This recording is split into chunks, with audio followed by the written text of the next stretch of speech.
গ্রাফটিংয়ের জন্য নিজের পছন্দের গাছ থেকে একটি উপযুক্ত সান সংগ্রহ করে তাকে ভি আকারের শেপ দিয়ে কেটে নিতে হবে দুদিক।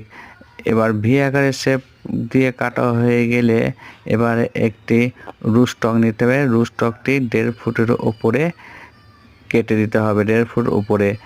এবার একটি কাটা হয়ে গেলে এবার একটি ধারালো চাকু দিয়ে যে কোনো একটি সাইড বাঁকাল বরাবর ওই সাউন্ডটির পরিমাপে কেটে নিতে হবে বা চিরে দিতে হবে। এবার ওই ভি আকারের শেপের সাউন্ডটি ওই চার মধ্যে যে কোনো একটি সাইড ছালের ছাল মিলিয়ে বসিয়ে দিতে হবে।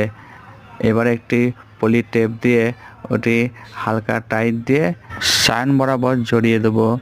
এবার জড়ানো হয়ে গেলে এবার একটি পেপসির চিক দিয়ে এই সাউন্ডটিকে সমগ্র ঢেকে দেবো এবং ঢেকে দিয়ে একটি ছায়াযুক্ত স্থানে রেখে দেবো।